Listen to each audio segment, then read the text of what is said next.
नमस्कार दोस्तों, आज का विषय है अगर किसी दूसरे व्यक्ति द्वारा उपहार में दिया गया सिंदूर हो तो उसका क्या करना चाहिए।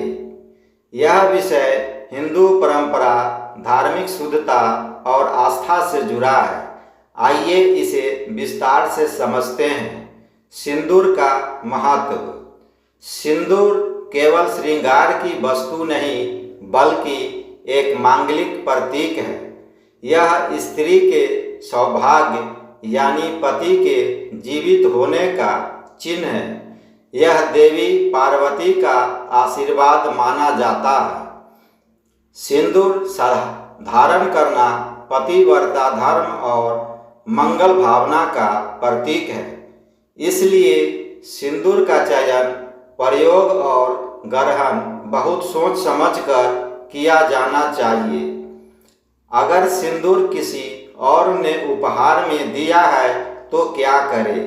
नंबर 1, अगर वह सिंदूर किसी महिला ने श्रद्धा से दिया हो, जैसे किसी माँ, सास, बहन या सहेली ने प्रेम पूर्वक दिया हो, तो वह मंगल कामना के रूप में स्वीकार्य होता है। आप उसे उपयोग कर सकती है, बशर्ते वह पवित्र हो और उसमें कोई अपवित्र भावना न हो। धार्मिक परंपरा में सौभाग्यवती स्त्रियां दूसरी स्त्रियों को सिंदूर देती है तो यह शुभ माना जाता है। नंबर 2, अगर सिंदूर किसी पुरुष पति को छोड़कर द्वारा दिया गया हो तो उसे उपयोग करना उचित नहीं है, विशेषकर अगर वह पुरुष रिश्तेदार नहीं है या देने के पीछे भाव शुद्ध नहीं है, क्योंकि सिंदूर पति की लंबी उम्र और स्त्री की पतिव्रता का प्रतीक है। किसी अन्य पुरुष द्वारा दिया गया सिंदूर संकेत करता है मानसिक और आध्यात्मिक अशुद्धता की ओर। ऐसे सिंदूर को त्याग देना चाहिए या पवित्र अग्नि, हवन आदि में अर्पित कर देना चाहिए। नंबर 3, अगर वह सिंदूर अनजाने में मिला हो या कोई व्यावसायिक उपहार हो, जैसे किसी मिले, कंपनी प्रमोशन या दुकान से मिला हो, तो उसे भी ध्यानपूर्वक उपयोग करना चाहिए।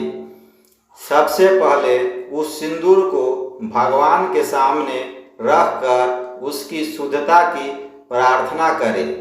फिर मन में यह संकल्प करें कि यह केवल श्रृंगार नहीं, सौभाग्य का प्रतीक है। धार्मिक नियम अनुसार शास्त्रों में पति द्वारा लगाया गया सिंदूर सबसे पवित्र माना गया है। देवी पार्वती को भी भगवान शिव द्वारा सिंदूर समर्पण की परंपरा है। इसलिए यदि सिंदूर पति के हाथों से लगा हो या उसी की भावना से लिया गया हो तो वह श्रेष्ठ होता है। ऐसे सिंदूर का क्या करें जिसका प्रयोग नहीं करना चाहती। अगर आपको लगता है कि वह सिंदूर शुद्ध नहीं है, देने वाले की भावना गलत थी, संदेह या अपशकुन का भाव आ रहा है, तो आप निम्न कार्य कर सकती है। उपाय। नंबर 1, सिंदूर को गंगा जल में धोकर मिट्टी में दबा दे। नंबर 2, सिंदूर को अग्नि में आहुति के रूप में समर्पित कर दे। नंबर 3, सिंदूर को मंदिर में ले जाकर देवी को समर्पित कर दे। इस क्रिया के साथ भगवान से प्रार्थना करें, हे माता पार्वती, जो भी अपवित्र भाव या दूषित तत्व इस सिंदूर में हो उसे आप नष्ट करें, मुझे शुद्ध सौभाग्य प्रदान करें। सिंदूर कोई साधारण रंग नहीं, यह पतिव्रता धर्म, विश्वास और सौभाग्य का प्रतीक है। इसलिए इसे सावधानी पूर्वक ग्रहण करना चाहिए। पति, सास या सौभाग्यवती महिलाओं द्वारा दिया गया सिंदूर शुभ होता है। किसी अज्ञात या अविश्वसनीय स्रोत से मिला सिंदूर प्रयोग नहीं करना चाहिए। अंतिम संदेश: श्रृंगार शरीर के लिए है, पर सिंदूर आत्मा के लिए। इसे केवल प्रेम, श्रद्धा और पतिव्रता की भावना से ही अपनाएं। अगर यह जानकारी आपको उपयोगी लगी तो वीडियो को लाइक करें, शेयर करें और चैनल भक्ति सागर त्रिदेव को जरूर सब्सक्राइब करें। धन्यवाद।